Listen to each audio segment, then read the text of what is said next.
कर्नाटक के दक्षिणी भाग में एक भक्त थे और उनकी मां बूढ़ी थी। वो काशी जाकर विश्वनाथ की गोद में मरना चाहती थीं, या कहें कि शिव की गोद में मरना चाहती थीं। उन्होंने अपने जीवन में कभी कुछ नहीं मांगा था। ये एक चीज उन्होंने अपने बेटे से मांगी, मुझे काशी ले चलो, मैं बूढ़ी हो रही हूं, मैं वहां जाकर मरना चाहती हूं। तो वो आदमी अपनी बूढ़ी मां को लेकर चलने लगा। तो दक्षिण कर्नाटक से काशी तक जंगलों से होकर जाना एक बहुत लंबी दूरी थी और वो पैदल चल रहे थे। बुढ़ापे की वजह से मां बीमार हो गई, तो उसने उन्हें कंधों पर उठा लिया। उसकी शक्ति खत्म हो रही थी और सिर्फ एक ही तरीका था जिससे वो चलते रहे, वो बस शिव शिव बोलते गए। उन्होंने कहा, मुझे इस काम में असफल मत होने देना। बस एक ही चीज मेरी मां ने मांगी है, मुझे ये पूरी करने दें। मैं उन्हें काशी ले जाना चाहता हूं, हम बस आपके लिए ही वहां आ रहे हैं, मुझे शक्ति दीजिए। तब चलते चलते उन्होंने एक घंटी सुनी, तो उन्हें एक बैलगाड़ी और एक घंटी की आवाज आती सुनाई दी। तब उन्होंने धुंध से आती एक बैल से चलती बैलगाड़ी देखी, जो अजीब है। कर्नाटक में आप अकेला बैल देख सकते हैं, पर आसपास के इस्तेमाल के लिए लंबी दूरी के लिए हमेशा दो बैल होते हैं। पर जंगल में अकेला बैल अजीब है। पर जब आप थके होते हैं तो इन छोटी चीजों की परवाह नहीं करते। गाड़ी आने पर उन्होंने चालक से विनती की। वो उनका चेहरा नहीं देख सके, धुंध थी और वो खुद को ढके हुए थे।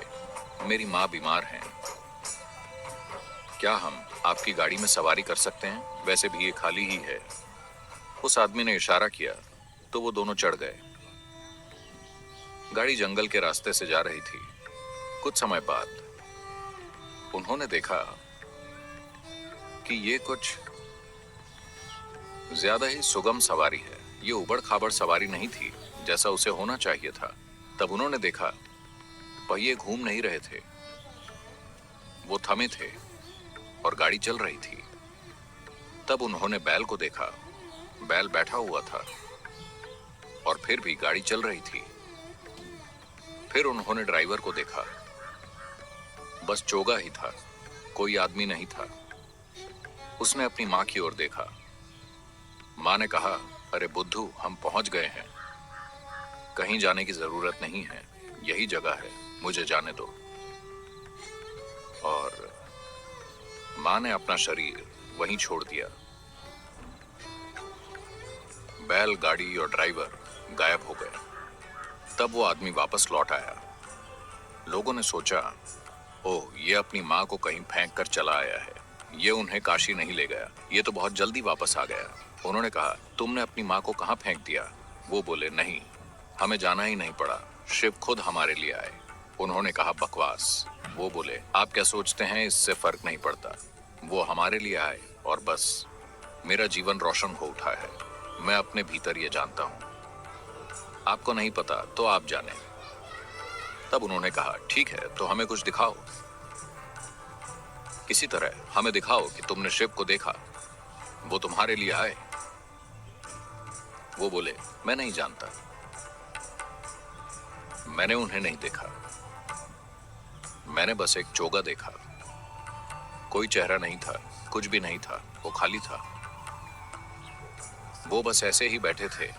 वो ऐसे बैठ गया और अचानक सबने बस उसके कपड़े देखे, वो वहां नहीं था। वो दक्षिण भारत के महान संत बने। वो यहां वहां घूमते रहे। वो जहां भी गए, लोगों ने उन्हें एक खाली चेहरे के रूप में पहचाना।